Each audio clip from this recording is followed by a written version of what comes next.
paling mudah ya, jangan kaget nih, tarik nafas dulu. Tapi masalahnya bagaimana dia manage stresnya itu, kan begitu itu? Bagaimana dia mengontrol stresnya itu sehingga stresnya tidak menyebabkan mengganggu hormon-hormon dari dalam tubuhnya.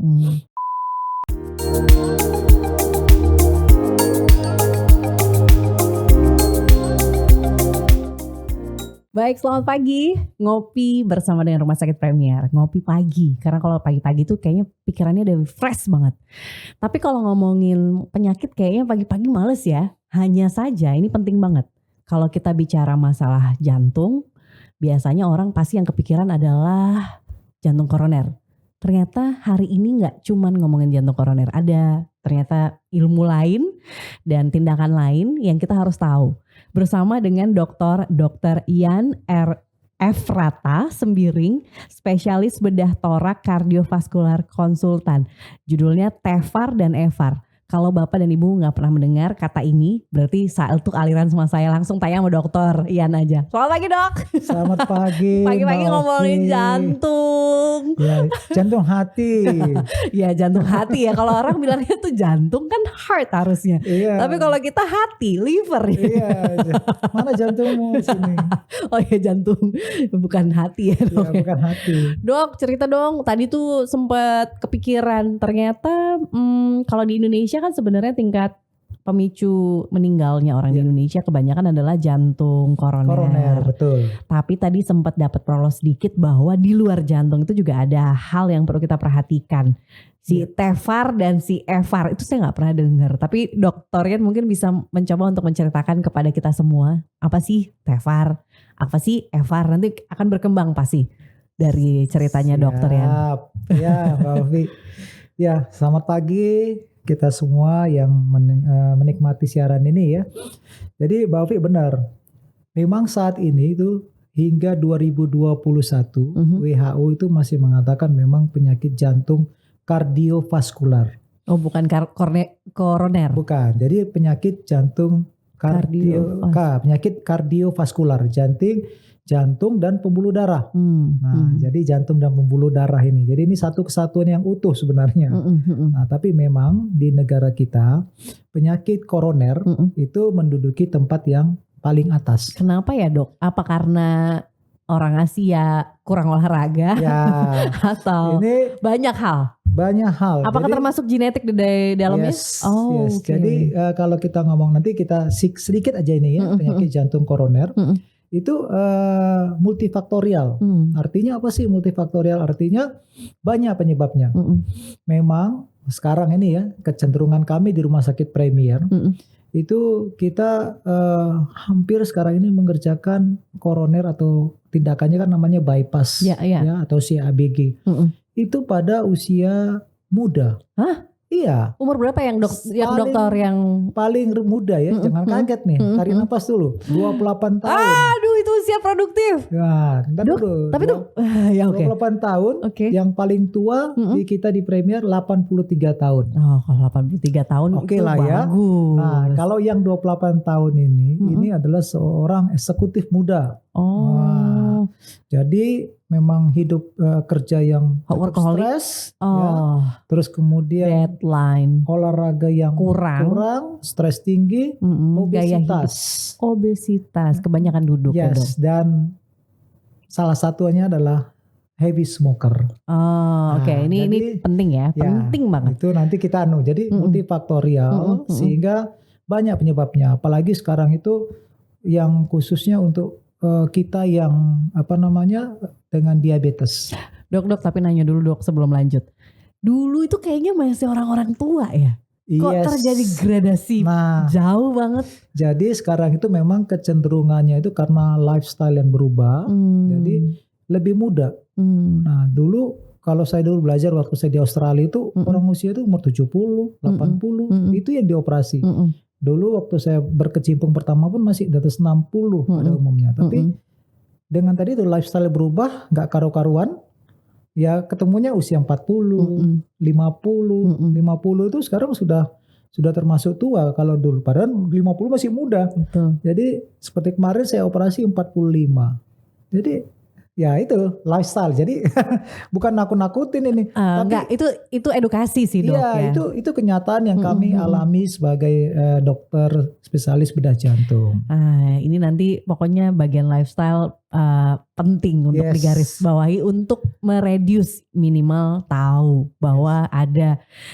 Jadi dok, kalau lagi ketemu sama dokter yang judulnya kayak Dr. Ryan gitu selalu, nanti kamu kalau tua tinggal milih aja kardiovaskular, diabetes, ginjal atau apa udah gitu dong. Aduh. Ini kan begini Mbak Ovi, itu kan namanya pada umumnya awalnya itu kan semua itu penyakit degeneratif nih. Iya betul. Yang normal itu kan begitu. Degeneratif artinya apa? Penyakit yang akan dijumpai seiring dengan usia. Betul. Iya, Karena memang organ juga sudah tidak 100%. Kalau dulu orang ketemu penyakit jantung koroner usia 60, 70. Biasanya begitu. Nah, Dok, izin. 60, 70. Zaman dulu juga banyak yang ngerokok kok dok. Tapi kan 60, 70 juga. Yes, makanya. Tapi dia mungkin hanya satu sisi. Sekarang ini yang tadi seperti multifaktorial itu banyak faktor. Sudah misalnya mohon maaf heavy smoker, makan gak teratur, obesitas, lifestyle, activity yang tidak banyak, olahraga stres yang kurang. bertinggi. Kalau dulu mungkin orang tua kita stresnya nggak seperti sekarang kan gitu ya. Betul. Cicilan nggak banyak gitu ya Bapak. Sekarang susah hidup ya. Nah, oke. Itu sedikit mengenai penyakit jantung koroner. Tapi tadi Mbak Ovi kan nanya tentang EVAR dan TEVAR. Nah, karena dia penyakitnya itu kardiovaskular, kardio itu jantung, vaskular itu pembuluh darah. Jantung dan pembuluh darah. Yes, jadi vaskular itu mulai dia keluar batang pembuluh darah kita keluar dari jantung, itu namanya aorta, itu pembuluh darah Kayak vaskular. pipa itu ya dok ya. Yes, pipa dari keluar dari jantung sampai ke ujung jempol, sampai ke ujung rambut, itu namanya vaskular. Oke. Pokoknya yang mengaliri. Yes, jadi yang sebagai pipanya, tapi pompanya vaskular. jantung. Iya, Ya, mesin pompanya jantung. Dia yang nyemprot ke luar. Ininya, Iya. oke. Nah, kalau tadi Mbak Fit nanya tentang EVAR dan TEVAR. Nah, yang hari ini kita akan bahas itu adalah penyakit pada pembuluh darahnya, pada vaskularnya. Ya, jadi pada pipanya. Jadi sebenarnya si jantung tuh ada spesifiknya sendiri ya dok. Yes. Ternyata si vaskular juga ada. Tapi kalau boleh tahu, apakah ini juga ratingnya sama seperti kardio? Maksudnya jantung. Ya, kalau untuk kelainan vaskular, memang dia tidak sebanyak penyakit jantung. Oke. Di negara kita. Nanti saya akan cerita. Kalau di negara-negara lain, ya Eropa maupun Asia, yang Asia khususnya yang Asia yang di atas itu, China, Korea, yang dingin-dingin ya. Yes, itu banyak kasusnya tidak sama seperti kita. Padahal sama Asianya. Iya. Nah, nanti kita akan ceritakan sedikit. Oke. Ya. Jadi penasaran nih dokter ya. Oke dokter Yan, kelainan si vaskular. Ya, pembuluh darah. Itu kita bisa tahu di usia berapa? Bagaimana kelihatannya orang? Dan rata-rata misalnya umur aja deh dok. Oke. Nah, jadi kalau kita ngomong pembuluh darah ya. Jadi pembuluh darah ini sama seperti koroner tadi, ada yang dia sifatnya genetik. Oh, turunan. Nah, kalau genetik ini paling gampang. Seperti aja contoh saya beritahu kita semua namanya Marfan syndrome.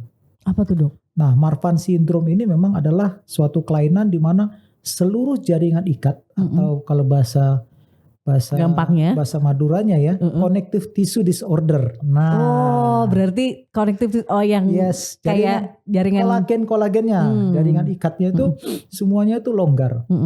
Akibatnya apa? Dia gampang melar. Nah, makanya pada Marfan syndrome ini itu orangnya tinggi, jari-jarinya besar, ya semuanya besar termasuk jantung dan pembuluh darahnya, aortanya juga melar. Tapi that's a normal thing, right? No, itu nggak normal. Karena bengkak. Melar. Iya. Melar tuh maksud dokter tuh bengkak. Melar tuh memanjang. Oh, oke. Jadi dia tinggi. Biasanya pasien-pasien dengan kelainan Marfan syndrome itu tingginya 2 meter. Dok, itu pemain basket berarti ada kemungkinan dong? Beda. Kita memang jarang kasusnya kalau yang tinggi-tinggi. Ada juga pemain basket kita dulu, awalnya dia tinggi, ternyata dia penyakit Marfan. Dan dia terus terang staminanya pasti tidak akan sama seperti atlet yang memang normal, kemudian dilatih menjadi atlet ya, beda. Oke. Ya, nah itu kelainan genetik. Nah, tapi ada juga penyakit aorta atau vaskular ini disebabkan karena infeksi. Nah, biasanya pada kelainan, mohon maaf, sifilis. Nah, infeksi sifilis itu biasanya dia menyerang tadi itu sama jaringan ikat di pembuluh darah aorta kita, sehingga dia merusak sehingga gampang terjadi penggembungan atau melar gitu ya. Nah, kemudian dialami lagi orang-orang dengan hipertensi. Nah, ini yang darah tinggi yang tidak terkontrol. Nah, makanya kenapa kalau ini maksudnya tidak terkontrol tiba-tiba tinggi banget gitu ya dok, yang sampai pecah pembuluh darahnya atau gimana? Jadi kalau kita ngomong hipertensi ya, jadi kan ada orang yang masih muda dia hipertensi, genetik ya. Iya. Emang orang tuanya, kakek neneknya itu hipertensi, kemudian dia juga hipertensi. Nah, pasien-pasien seperti ini yang harus diwaspadai. Kalau dia sudah mendapat hipertensi, dia harus kontrol nih. Kenapa? Nanti kalau dia nggak kontrol, kalau tensinya tiba-tiba tinggi 150, akan secara namanya normal atau fisiologis itu pembuluh darahnya itu, bayangin ya, pembuluh darahnya itu tiap hari dialirin dengan kekuatan 150 mm Hg terus, 170, 180, lama-lama melar, menggembung. Infeksi itu, dok? Bukan infeksi, menggembung. Menggembung kemudian? Ya, nanti yang kita bilang itu pecah. Kalau sudah pecah, dok, selesai. Dikatakan normal kalau kita tuh tensinya berapa sih, dok? Nah, kalau orang normal kan 120. Maksimal 120? 120 tapi tergantung. Itu kan normal ya. 120, 80 kalau kita belajar dulu kan 180. Tapi tergantung orangnya. Tapi kalau sudah di atas 140, ada tuh kriterianya, itu kita WHO buat tuh kriteria hipertensi ada. Nah, tapi kalau dia masih hipertensi grade 1 gitu, itu oke. Tapi dia kalau tinggi sekali 3-4 tapi tidak terkontrol dalam waktu yang lama, tidak disadari juga. Ya, atau tidak disadari ya misalnya. Nah, ini nanti yang kita akan ketemu dengan penyakit yang namanya aneurisma aorta ini, yang akan kita bahas pada pagi ini. Oke. Ya, nah, jadi kemudian tadi hipertensi yang tidak terkontrol, kemudian merokok, itu juga salah satu faktor risiko untuk terjadi perubahan pada pembuluh darah aorta tadi. Iya. Karena judulnya adalah aliran itu ya, dok, si vaskular itu kemana-mana. Pembuluh darah vaskular itu. Jadi bayangin kalau kita membiarkan pipa ini dialiri darah dengan tinggi sekali terus tanpa kita kontrol turunkan, ya. Ada nggak sih sebenarnya pas pada saat kecepatan tinggi yang dokter Rian bilang tadi itu kita ngerasa mungkin kepalanya? Pasti ada gejalanya. Pasti ada. Kayak untuk deteksi dini itu yang harus kita tahu apa ya, dok ya? Jadi kalau untuk tadi salah satu penyebabnya hipertensi ya, itu sebenarnya deteksi dininya aja dilihat aja dulu nih. Ini kakek nenek saya, orang tua saya kok hipertensi. Saya cek dong, lihat dulu dong saya muda umur 30. Oh, itu bukan garansi. Ya, kayak dokter Rian bilang tadi 28. Iya, 28. Bayangin 28 saya operasi bypass. Wah, saya kenapa kalau 28 itu dokternya juga ikutan pusing karena ini masih muda sekali. Dok, tapi kan penyembuhannya harusnya kalau muda bagus gak sih? Ya masih bagus, cuman masalahnya kalau dia ini kan harapannya hidupnya kan tinggi nih sampai 70. Nah, sementara dari 28 sampai 70 dia masih harus jalan berapa ini? 42 tahun lagi kan? Iya. Nah, 42 tahun nih masih bisa berubah nih segala sesuatu nih. Apa yang terjadi, dok? Ya, maksudnya butuh lagi, harus menjalani operasi ulangan. Nah, itu sehingga kalau dia semakin muda, resiko untuk dia mengalami suatu operasi ulangan itu semakin tinggi. Saya pikir malah kalau misalnya mudah diketahui deteksi lebih awal harusnya bisa lebih. Ya pasti akan lebih tapi dia mempunyai resiko akan nanti mungkin 20-30 tahun lagi yang tadi kita sambung hari ini buntu lagi, berarti dia harus operasi ulangan dong. Ada kemungkinan ya, dok? Ada kemungkinan. Ya. Aduh, dokter ya. Oke dok. Tapi ini edukasi sekali lagi, bukan nakut-nakutin, karena ya dari hal paling simpel pola hidup, ya kan dok. Tahu banget ketika misalnya memang di rumah ada genetik, udah mulai ada alarm lah. mengurangi makan, pola hidup lebih sehat gitu kan Ya, dok harusnya. olahraga. Ya olahraga teratur. Stres jangan terlalu ya kalau dibilang stres ya nggak Dok, ada. kadang-kadang tuh orang tuh semua bilang jangan stres, jangan kayak itu gimana sih? Impossible itu kan nggak mungkin orang menghindari. Nah, tidak mungkin ada orang yang tidak stres. Nggak mungkin, Mbak Fi. Betul. Tapi masalahnya bagaimana dia manage stresnya itu kan begitu itu. Betul. Bagaimana dia mengontrol stresnya itu sehingga stresnya tidak menyebabkan mengganggu hormon-hormon dari dalam tubuhnya. Gitu. Itu memang kontak langsung mengganggu ya dok ya? Ya kan secara hormonal ya. Jadi kita harus pungkiri juga orang stres. Masalah istirahat juga pasti. Pasti loh. Oke. Ya, kalau cuma tidur 2 jam 3 jam ya jangan berharap. Yes. Akan semakin ketemu saya semakin cepat. Jangan dokter ya. Kalau ketemu dokternya tuh nanti diajak ngopi-ngopi aja. Ngopi. Nah dokter tadi sudah nih ya kita ngomongin di luar si vaskularnya ini. Ya. Nah tadi juga sempat diceritakan bahwa ada banyak kemungkinan. Jadi usia berapapun sebenarnya punya masalah dengan ini. Terus tadi dokternya juga cerita beda di Indonesia dengan yang ada di Jepang, di Korea. Ya. Nah sekarang dok kita masuk ini tuh penyakit atau ini tindakan atau apa yang dokter yang bisa sampaikan? Ya Mbak Ovi. Jadi kalau kita tadi topiknya kan TEVAR dan EVAR. EVAR betul. Ya. Nah TEVAR dan EVAR ini adalah suatu prosedur. Penyelamatan. Betul. Jadi prosedur yang dilakukan untuk mengatasi penyakit aneurisma. Aneurisma itu artinya penggembungan atau pelebaran dari pembuluh darah aorta yang keluar dari jantung sampai ke perut. Dok itu kan panjang banget. Iya, dan panjang. Bisa di mana-mana dong. Bisa di mana-mana. Oke. Ya, nah jadi kalau dia mengalami suatu kelainan tadi yang kita sebutkan banyak faktor, ya jadi dia menggembung. Kalau dia normalnya misalnya cuma 2-3 cm, kemudian dia menggembung perlahan sampai titik maksimum. Ya, biasanya kalau kita warning di atas 5 ini 5 harus hati-hati. Ya, harus sudah hati-hati. Gede juga. Ya, besar sudah segini ya. Kemudian 7, 9, 10. Itu udah bahaya. Pada fase tertentu tidak sama masing-masing orang. Ini dia bisa pecah. Namanya kalau dalam bahasa medis itu rupture atau rupture. Jadi meledos. Nah, kalau ini gimana pasiennya? Kalau meledos hitungannya detik. Nggak terselamatkan. 1 menit biasanya pasiennya akan meninggal. Tapi ini nggak yang tiba-tiba kan dok? Biasanya kan ada indikator nggak sih? Atau hampir sama kayak si kardio tiba-tiba hilang? Jadi biasanya, inilah kenapa dikatakan penyebab kematiannya tinggi. Karena apa? Memang sulit mendeteksi. Kecuali kalau kita melakukan screening rutin. Ya, seperti kalau kita di luar negeri, seperti saya dulu di Australia sama Singapura, ada rutin tuh. Umur 40 kamu harus check up ini. Jadi tahu nih. Kita cuma medical check up aja. Sama EKG ya dok. Kalau kita kadang-kadang orang Indonesia ini sedikit lah kita ya. Kalau kita masih bisa jalan, masih bisa kerja, itu sehat.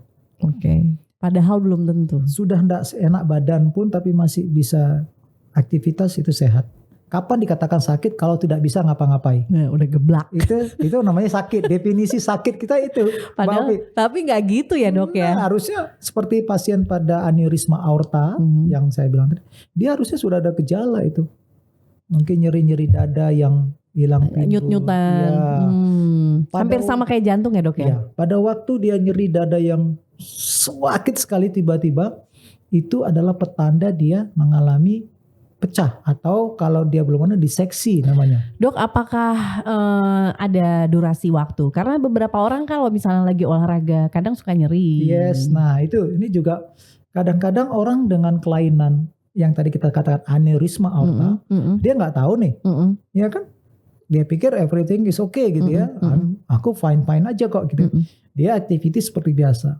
Nah pada waktu dia olahraga mungkin terlalu ekstrim olahraganya, overtraining. Yes, jadi pembuluh darahnya tadi yang memang sudah kelainan nih, akhirnya pecah. Dan kemudian tiba-tiba cek, terus kemarin dia baik, tadi baik masih bisa sama saya lari kencang, tiba-tiba kok mohon maaf meninggal.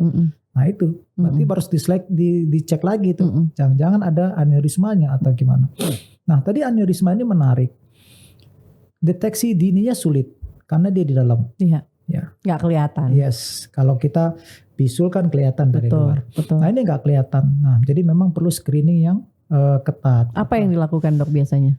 Kalau untuk pelebaran pembuluh darah di rongga dada sama di perut, itu kalau di dada itu cukup dengan X-ray harusnya kelihatan. Toraks chest X-ray, foto ronsen itu kelihatan. Oh ada penggembungan nih aortanya. Itu bisa paling sederhana begitu. Okay. Kalau di perut nanti kita bicara juga namanya ada aneurisma aorta. Itu biasanya akan teraba misalnya dengan suatu benjolan di perut yang dia berdenyut. Karena dia pembuluh darah ya dok. Jadi itu nanti saya akan ceritakan sedikit gimana sih kalau kita mengenai aneurisma aorta ya Mbak Ovi ya. Nah itu memang tidak spesifik seperti jantung koroner atau mohon maaf stroke itu enggak. Tapi perlulah kita. Nah apakah semua orang harus was-was? Tidak. Kapan sih was-was ya? Tadi itu saya bilang kalau dia punya faktor risiko. Ya, oke. Hipertensi orang tuanya, mohon maaf ada penyakit jantung, terus kemudian dia heavy smoker, mohon maaf dia pernah kena infeksi sipilis, ya kemudian obesitas dan segala macam. Kalau orang-orang seperti ini tahu diri dong, tahu diri harus screening awal. Tapi kalau dia baik-baik saja, keluarga nggak ada, that's okay. Sampai dia ada keluhan tuh biasanya baik-baik saja ya. Tapi kalau kita sudah ada resiko, kita lebih awal, lebih dini men-screening tubuh kita. Kalau ada, pasti akan lebih cepat. Nah ini jadi langsung karena ngomongin screening, berarti ngomongin teknologinya juga dong. Yes. Yang ada di Rumah Sakit Premier yang dokter yang tangani. Sebelum kita nanti juga cerita, gimana sih dok ngeliatin yang si perut, si dada, torak ya. Nah kalau kami di Rumah Sakit Premier itu memang dari yang namanya ada screening itu ada metode non-invasif, artinya non-invasif itu tidak ada memasukkan alat atau tidak memasukkan suatu bahan ke dalam tubuh pasien. Artinya apa? Melalui X-ray, kemudian USG. Nah, kalau sudah lebih invasif, misalnya memasukkan bahan kontras atau CT scan dengan kontras atau yang kemudian melakukan tindakan kateterisasi itu sudah invasif. Nah, kami semuanya dari non-invasif yang nyaman istilahnya ya sampai yang invasif kita bisa ngerjakan. Ya. Dilihat dari kasusnya ya dok? Yes, nanti kita mulai tentunya dari yang paling sederhana dulu. Nah mungkin tiba-tiba datang terus ayo dikateterisasi ya sekalian. Itu tidak mungkin. Itu impossible. Ya harus dilihat kasusnya dulu ya dok.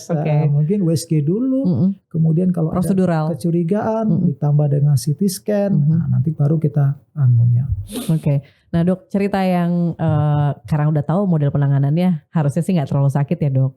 Jadi kita harus bisa mencegah lebih dini. Tapi dokter tadi belum cerita yang di perut aneurisma aorta abdominal. Nah ini makanan apa itu? Nah ini jadi kalau tadi ya Mbak Ovi ya, jadi pelebaran pembuluh darah aorta kita seperti tadi katakan begitu keluar dari jantung sampai ke ujung kaki itu bisa terjadi semua.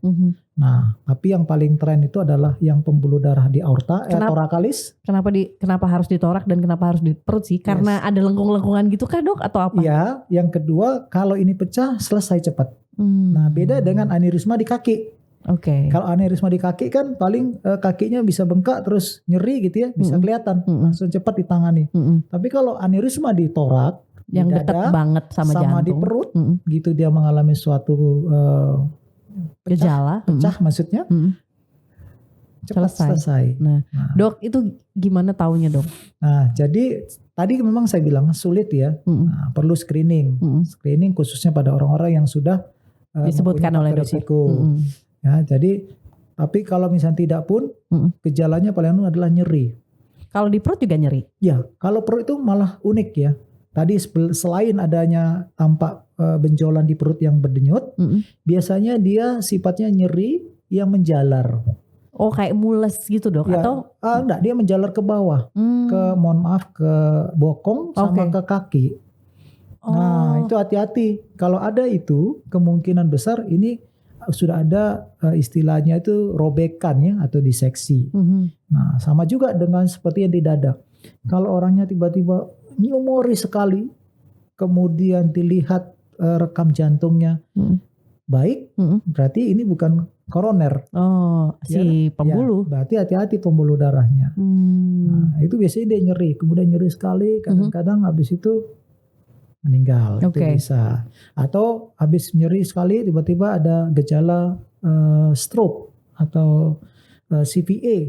Nah, itu juga bisa. Bawaan. Ya, seperti baru-baru ini kami dapat pasien gitu, usia 70-an, rupanya robek pembuluh darahnya, kemudian karena dia di atas menjalar sampai ke pembuluh darah di otak, akhirnya dia stroke juga. Terus itu gimana, Dok? Yang mana dulu yang mesti diselamatkan? Nah, itu ya biang keroknya dulu dong. Yang pangkalnya ini harus ditangani. Kita ganti pangkalnya, aorta di namanya aorta ascending yang naik keluar dari yang keluar pertama dari jantung, itu kita benerin. Nah, Dok, tadi tuh sempat dokter juga cerita tentang EVAR. Ya, EVAR. Ya, benar. EVAR ini kan yang di perut nih. Jadi sebenarnya TEVAR dan EVAR ini adalah suatu prosedur yang kami di Rumah Sakit Premier. Ini adalah prosedur canggih ya. Dulu saya ingat 5 tahun yang lalu ya, kita ada kasus seperti ini. Kebetulan orang yang cukup berada di Surabaya. Tapi kita waktu itu belum menguasai teknologi ini ya, karena masih baru dan tanda petik mahal sebenarnya dulu ya. Nah, akibatnya apa? Kita tidak bisa nangani apa-apa. Akhirnya dikirimlah ke Singapura. Ya. Nah, dia minta ke Singapura. Tapi pasien-pasien dengan seperti ini atau kelainan seperti ini itu sangat high risk. Apalagi dia melakukan penerbangan. Oh, ada goncangan, ketinggian ini akan mempengaruhi tekanan. Akibatnya apa? Berita yang terakhir kami dapat waktu itu dia landing di Singapura, nggak terselamatkan. Meninggal. Nah, ini kan sayang ya. Kami ini ya namanya kita kan yang Indonesia ini kan sebenarnya tidak kalah canggih juga dan pinter-pinter juga. Ya, saya sih nggak bilang pintar ya. Orang awam, masyarakat kita lah menilai ya. Iya, betul. Jadi kita berapa bulan yang lalu ini ada 2 kasus berturut-turut. Jadi laki-laki, ada yang 50, ada yang masih 50-an semua, masih muda lah. Memang dia faktor resikonya ini, bapak ini adalah perokok. Oke. Ya, samakah dengan yang satunya juga? Yang satunya lagi obesitas. Oh, dari 2 faktor yang tadi dokter yang sebutkan. Jadi datang dengan keluhan nyeri dada sama keluhan nyeri perut gitu. Ternyata kita follow up, ternyata ada aneurisma yang sudah diseksi. Sudah ada yang sobek. Ada satu yang sudah sobek. Terus menyebabkan adanya perdarahan masuk ke dalam paru-paru. Itu dokter karena melihat CT scan-nya. Ya, pertama dilihat X-ray-nya, dia kebetulan orang Surabaya ya. Jadi gitu dia cepat, dia langsung datang ke IGD Premier. Kemudian kita lihat, ini kok ada kecenderungan ke arah diseksi aorta. Kemudian kita periksa CT scan dan benar. Nah, jadi waktu itu sudah sampai rupture, istilahnya rupture itu pecah. Sehingga ada perdarahan di dalam rongga dada, namanya hematotorak.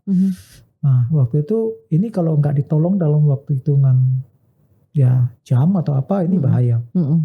Nah, langsung kita siapkan timnya, terus kemudian alat kita siapkan, kita pasang namanya TEVAR waktu itu. Nah, TEVAR itu apa sih? Tadi saya sedikit ya. TEVAR itu namanya Thoracic Endovascular Aorta Repair. Nah, repair itu memperbaiki ya, segala sesuatu yang repair gitu ya.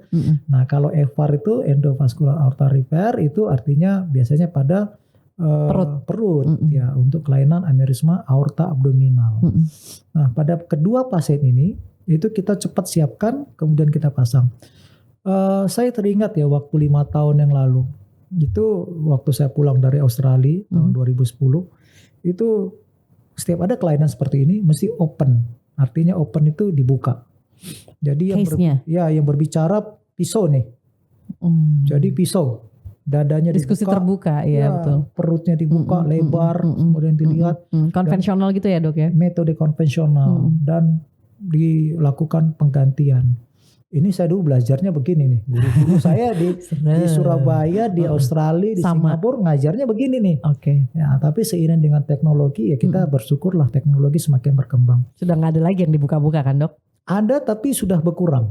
Oh, ada kasus-kasus tertentu yang memang kita tidak bisa pakai TEVAR dan EVAR ini. Jadi tapi minor banget. Iya, kecil sekali. Nah, waktu itu saya bisa ceritakan kenapa sekarang saya bilang saya bersyukur kita di Premier dan Surabaya bisa mengerjakan ini. Kenapa?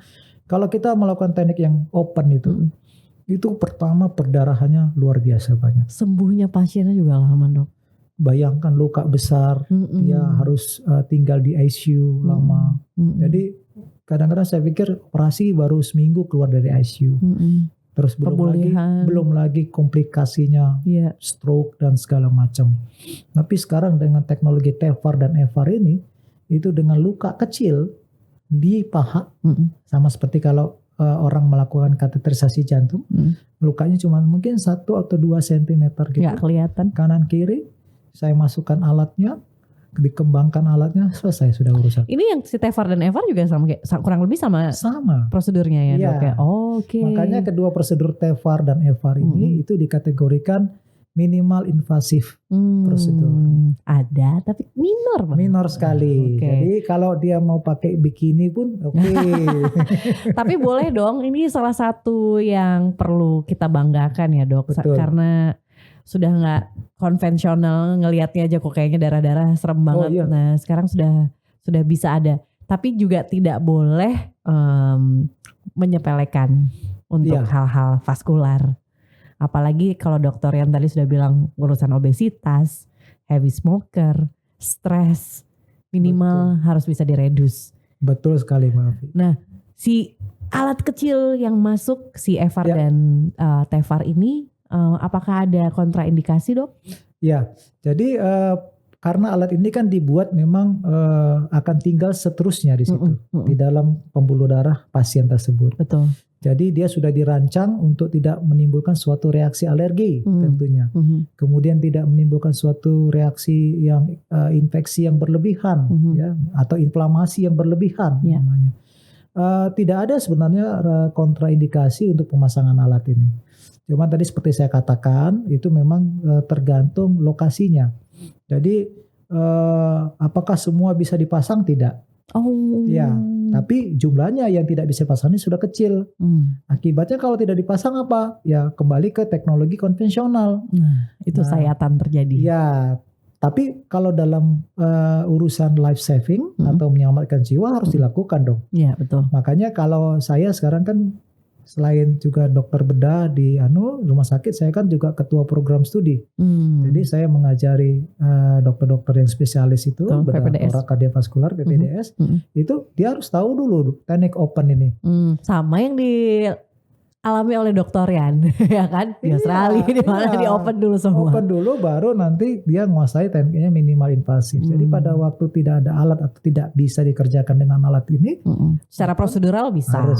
Harus bisa seluruh ahli bedah harus bisa mengerjakan yang open. Oke, Dr. Yan, sebelum kita akhiri mungkin ada tips untuk sahabat-sahabat ngopi pagi, karena ini hubungannya adalah life saving kayak tadi. Betul, Dokter Yan. Apa yang harus kita lakukan, apa yang harus kita cegah, dan bagaimana kalau misalnya kita mengalami hal yang nyeri-nyeri seperti Dokter Yan sebutkan, kita harus ngapain dan kemana. Ini tindakan yang paling penting. Silakan dokter.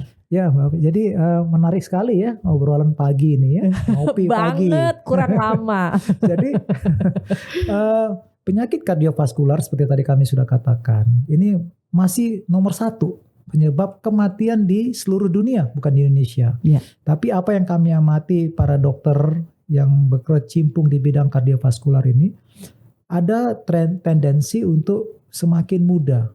Walaupun dulunya dikatakan penyakit degeneratif, artinya degeneratif itu penyakit yang usia meningkat seiring dengan usia, sehingga biasanya usia dekade 5, 6, 7 baru terkena atau 6, 7, tapi sekarang ada penurunan. Memang sudah beberapa paper atau penelitian mengatakan ini karena ada dengan lifestyle yang berubah, pola hidup yang berubah, makanan junk food, obesitas, activity yang kurang, stres yang tinggi. Ini semuanya menyebabkan dan nggak bisa dipungkiri lagi. Nah, Makanya penting sekali untuk teman-teman ya yang khususnya yang pertama mempunyai faktor risiko. Orang tuanya, kakek neneknya ada serangan jantung, penyakit pembuluh darah. Hati-hati. Screening lebih awal. Misalnya diabetes. Jangan takut dan jangan males ya dok. Enggak boleh, jangan. Nanti kok takut tahu. Lebih baik tahu daripada enggak tahu. Karena itu salah satu faktor alasan yang banyak kan kita nanti tahu malah stres. Ya lebih baik, kan itu tergantung tujuan hidupnya sih ya. Betul. Kalau udah tahu kan bisa tahu penanganan. Betul. Sekarang kan semuanya ada informasi terbuka lebar. Oke, sehingga kalau dia memang sudah ada faktor resiko, itu disarankan Bapak Ibu ya jangan ragu, segera screening. Ya, kami di Premier mempunyai semua alat screening untuk penyakit kardiovaskular ini. Nah, kemudian topik kita pada pagi ini mengenai aneurisma aorta. Itu biasanya memang sulit kalau kita tidak peka. Ya, karena memang dia terletak di dalam. Tapi kalau kita misalnya di dada, misalnya ada nyeri-nyeri yang biasanya hilang timbul, ini jangan diabaikan. Segera. Berapapun waktunya ya dok. Yes, jangan pikir ini otot saja. Iya, jangan. Kesleo. Iya, lebih baik berpikiran yang lebih hebat atau serem daripada menyepelekan. Iya. Kemudian di perut juga demikian. Kok ini perut saya kok ada benjolan ya, tapi kok berdenyut ya. Cepat periksakan, jangan ditunggu-tunggu lebih lama. Sehingga semakin cepat, semakin dini kita menegakkan diagnosanya, mengetahuinya, maka pengobatannya tidak akan sekompleks atau serumit kalau sudah terlambat.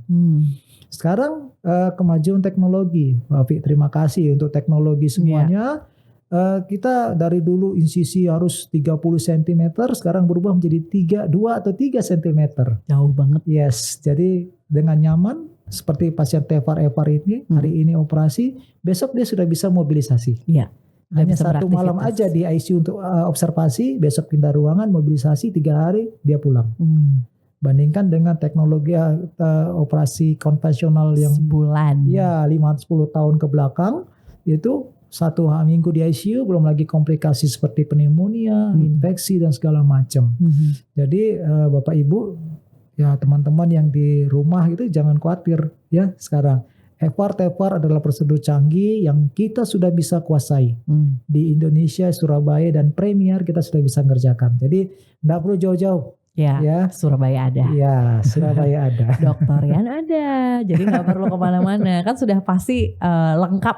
Udah, beliaunya juga udah ngajar secara prosedural, udah pasti tahu. Dan ya teman-teman tadi sudah mendengarkan bagaimana beliau menjelaskan dari A sampai Z-nya tentang TEVAR dan EVAR. Iya Mbak Afi. Dr. Rian terima kasih sekali lagi. Sama-sama. Sehat selalu. Amin. Dan mudah-mudahan kasus-kasus ini dengan adanya ngopi juga menurun. Supaya gak ketemu 28 lagi yang kayak Dr. Rian itu.